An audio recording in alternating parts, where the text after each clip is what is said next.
Olá, veja os destaques de hoje do Assembleia em Foco, segunda edição. Os assuntos debatidos na sessão plenária desta quarta-feira. CPI do futebol houve mais 4 testemunhas e parlamentares devem realizar acariações. A importância do uso do colar de girassol para pessoas que possuem doenças ou transtornos ocultos. E o IFAM realiza oficina sobre as práticas tradicionais do tambor de crioula. O Assembleia em Foco, segunda edição, está começando.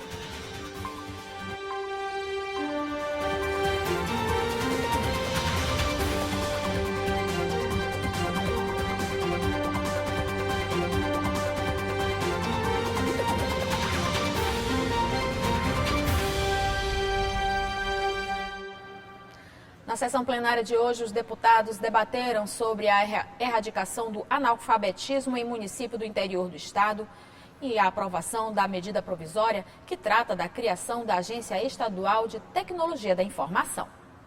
No tempo regimental do pequeno expediente, o vice-presidente da ALEMA, deputado Rodrigo Lago, parabenizou a realização do Festival do Caranguejo em Araioses. Eu estive presente na cidade, a cidade toda mobilizada, as cidades da região toda estavam lá em Araioses para acompanhar esse Festival do Caranguejo, uma festa linda, maravilhosa, muito bem organizada, digo isso mais uma vez. A gente espera que outros festivais desses continuem acontecendo e que cada vez mais o povo do Maranhão, do Brasil, conheça o caranguejo de Araioses, mas especialmente se garanta direito para a população de Araioses. O deputado Eric Costa destacou que o município de Serrano do Maranhão tem trabalhado para erradicar o analfabetismo na região. Lá a prefeita implantou programas para fazer consulta de vista e doar óculos para os alunos, de cesta básica para o aluno frequentar a sala de aula. Então é um projeto que nós temos que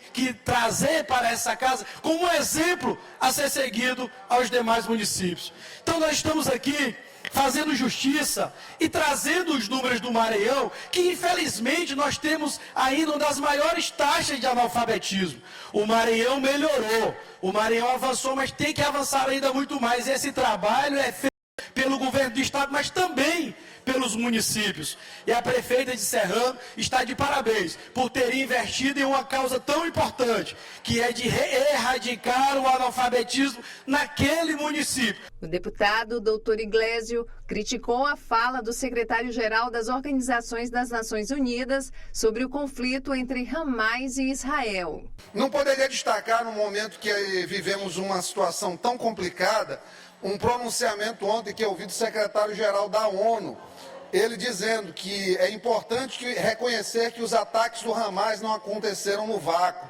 O povo palestino foi submetido a 56 anos de ocupação sufocante. Eles viram suas terras serem constantemente devoradas por assentamentos, atormentadas pela violência. Suas esperanças de solução política para a situação desapareceram. As reivindicações do povo não podem justificar os terríveis ataques do Hamas. E esses ataques terríveis não podem justificar a punição coletiva do povo de Israel, do povo palestino, por Israel. Isso aqui é uma falácia. Infelizmente, a ONU virou um local de proselitismo político barato, realmente, de pessoas que não querem resolver nada, e por isso que a ONU está desmoralizada. Sob o comando da presidente da Casa, deputada Iracema Vale, os parlamentares aprovaram na ordem do dia a medida provisória sobre a criação da Agência Estadual de Tecnologia da Informação. Também foi aprovado e seguiu para a sanção do governo do estado o projeto de lei de autoria do deputado Fernando Braide sobre a política estadual do crescimento e desenvolvimento econômico e social sustentável do Maranhão. No grande expediente, o deputado Ricardo Arruda relatou com detalhes a visita da comitiva maranhense à China, uma experiência enriquecedora que pode trazer benefícios econômicos e educacionais para o Maranhão. A deputada doutora Viviane usou o tempo dos blocos e parabenizou o Dia do Dentista. A parlamentar também reivindicou uma unidade da Clínica Sorrir e policlínica para o município de Balsas. No expediente final, o deputado Rafael voltou a denunciar transtornos no transporte público de Timon.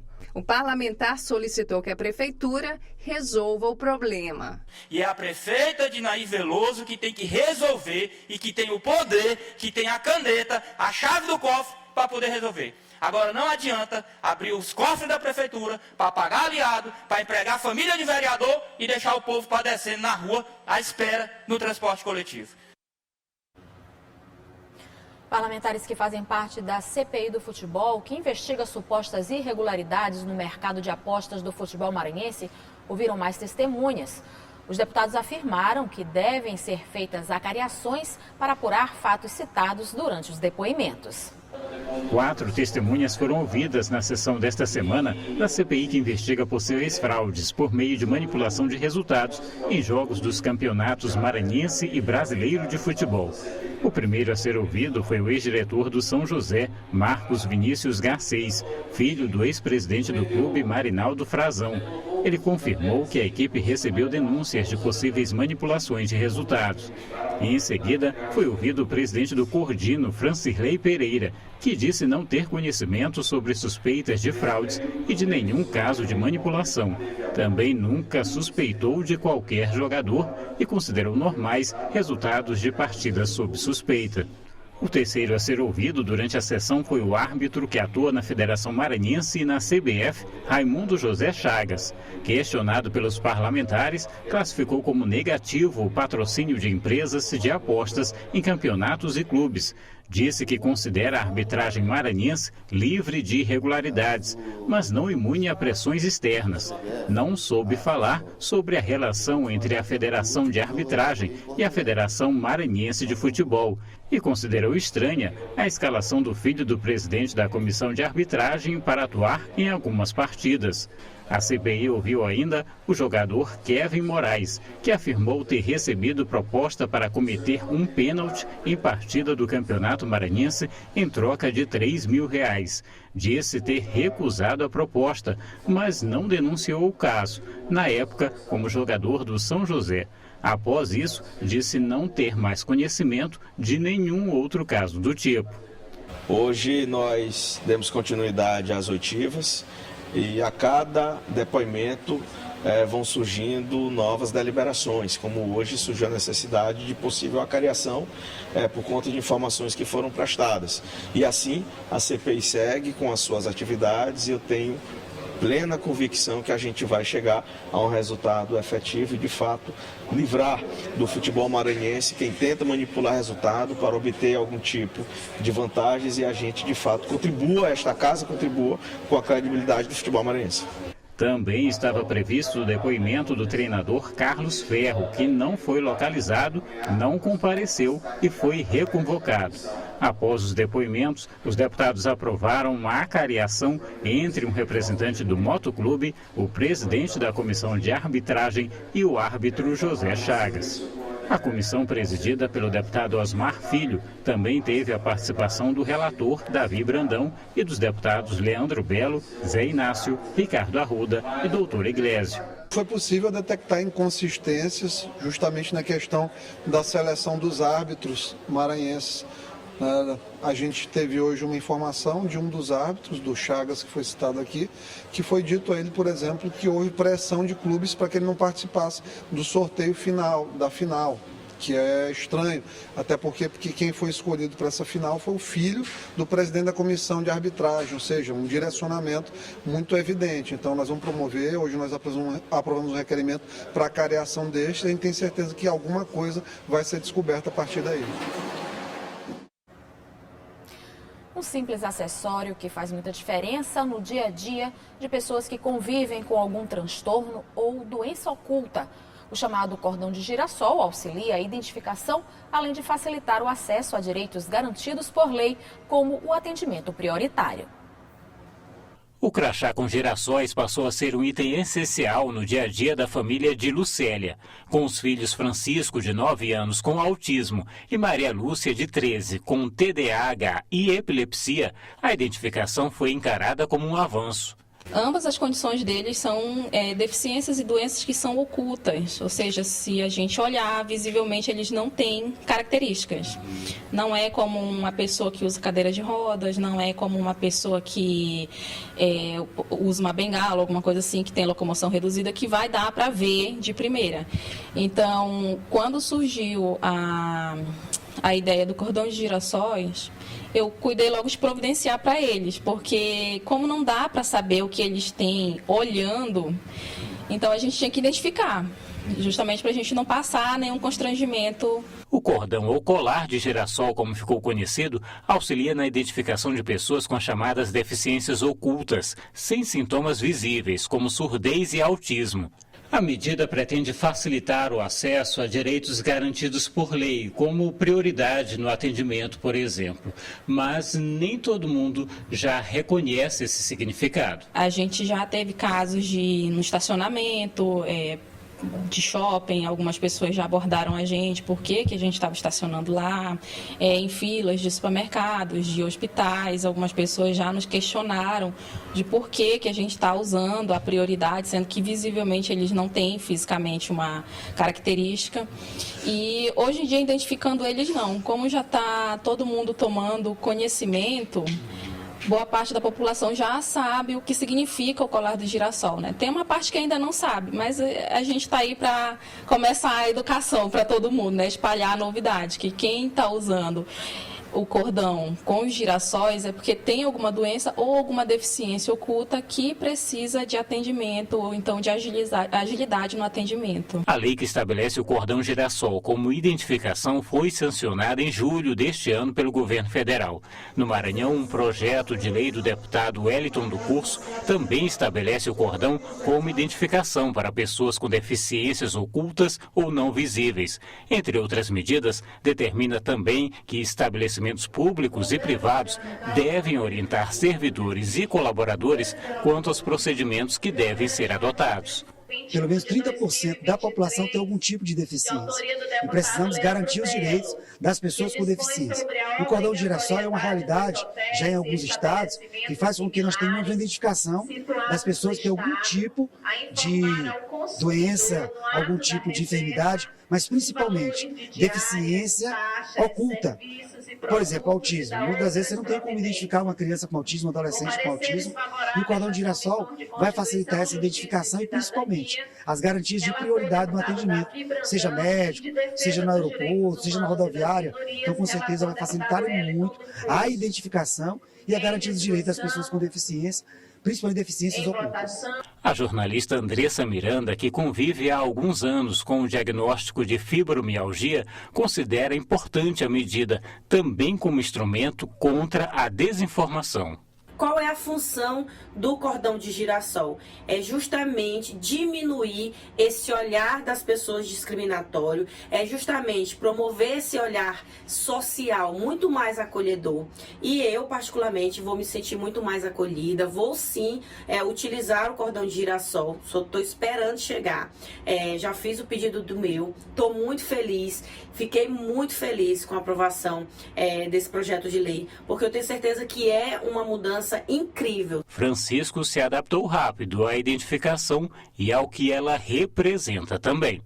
É bem bonito, que isso facilitou a vida quando a gente está tanto em filas, tantos estacionamentos, daí a gente vai embora mais rápido para poder resolver problemas, remédios. Então isso é muito importante para mim.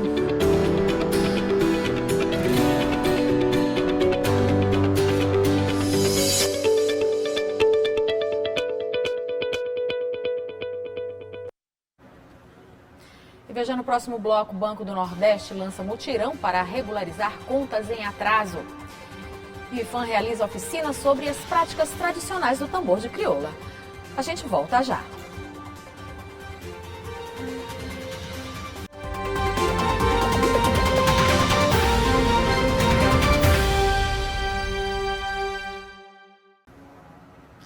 Quem está em débito com o Banco do Nordeste pode aproveitar para quitar as dívidas através de um mutirão que está sendo organizado pela instituição financeira através do programa Desenrola Brasil do governo federal.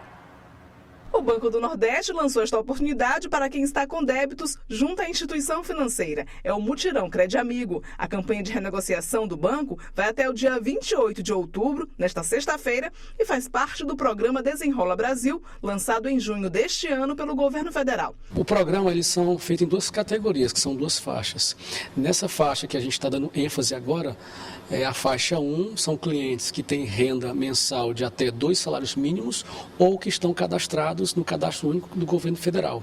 Esses clientes que porventura tenham ficado inadimplentes com o banco por qualquer motivo e não conseguiram honrar com as suas parcelas, eles têm agora a possibilidade de fazerem a liquidação até o dia 28, agora do mês de outubro, com condições extremamente vantajosas, com desconto, por exemplo, de encargos, juros e moras de 100% dos juros e moras que ele porventura tenham na operação. Podem aderir à renegociação até o dia 28 os clientes Crediamigo BNB que fazem parte da faixa 1.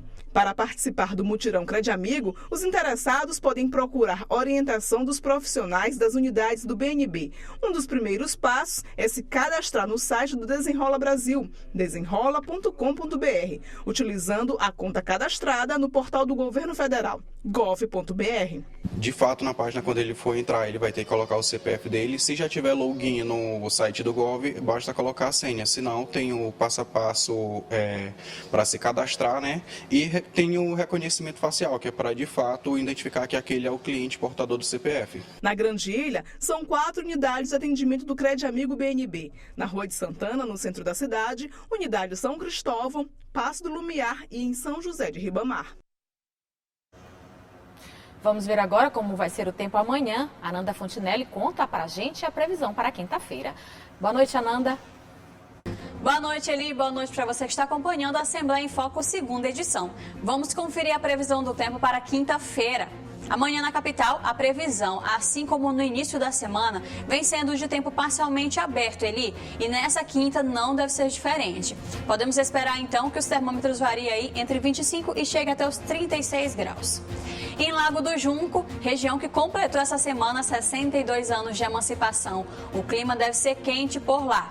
Os termômetros variam entre 23 e chegam até os 37 graus. E os nossos parabéns ao município.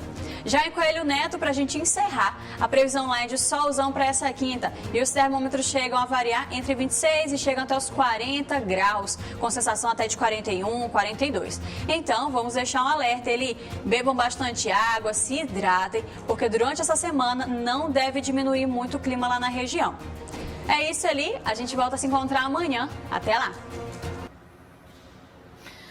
O IFAM, em parceria com a Casa do Tambor de Crioula, organizou uma oficina para compartilhar saberes sobre esse importante bem cultural maranhense. Mestres e especialistas de tambor de crioula repassam técnicas profissionais com o objetivo de dar continuidade à tradição, desde a confecção de instrumentos até a condução da dança e música. Na teoria, os mestres traduzem a força de uma arte popular autêntica. Na capital, o primeiro bem cultural maranhense reconhecido como Patrimônio Cultural do Brasil, o tambor de crioula, ganhou uma oficina para compartilhar os saberes dos detentores de cultura. A importância dessa oficina é levar para as pessoas o conhecimento de saber fazer o tambor de crioula, desde pegar lá na mata, cortar, confeccionar até a cobertura.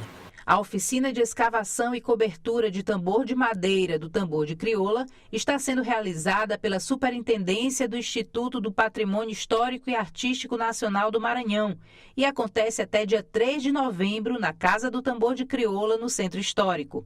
A coordenadora do evento e cientista social do IFAM defende a importância de passar as técnicas de geração em geração. A gente está realizando essa oficina de transmissão de saberes associados ao tambor de crioula, porque essa oficina já é uma demanda antiga dos fazedores, né, dos detentores do tambor de crioula. Então, desde que foi registrado no processo de instrução do registro, a gente já identificou essa necessidade, porque os detentores, eles colocavam muito que os grupos eles estariam substituindo os tambores de madeira pelos tambores de PVC, né, tambor de plástico, né? Então, para que esse saber da confecção e a própria utilização mesmo da parede de madeira não se perca, a gente está promovendo essa oficina e pretende continuar promovendo outras. Um dos mestres da oficina ressalta o objetivo da oficina de compartilhar as técnicas profissionais do tambor de crioula. Há uma necessidade crescente de ter mais pessoas fazendo tambor tradicional de madeira, já que o universo de tambores de PVC cresceu muito e tem poucas pessoas fazendo. Então, multiplicar esse conhecimento para que mais pessoas venham fazer tambor é de suma importância até mesmo para a própria sobrevivência no futuro do tambor de crioula. Para este participante, que faz parte do tambor de crioula desde criança, o conhecimento dos mestres é fundamental para o futuro dessa manifestação cultural tradicional do Maranhão. Aqui é uma oportunidade muito grande de estar sabendo tanto como fazer a confecção, saber quais os materiais a utilizar, entendeu?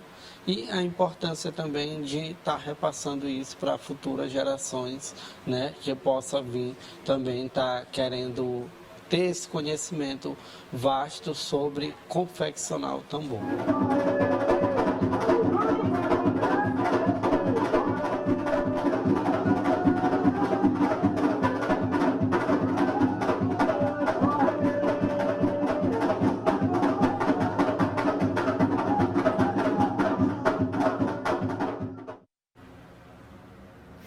O Assembleia em Foco, segunda edição, fica por aqui. Uma ótima noite para você. A gente volta a se encontrar amanhã. Até lá!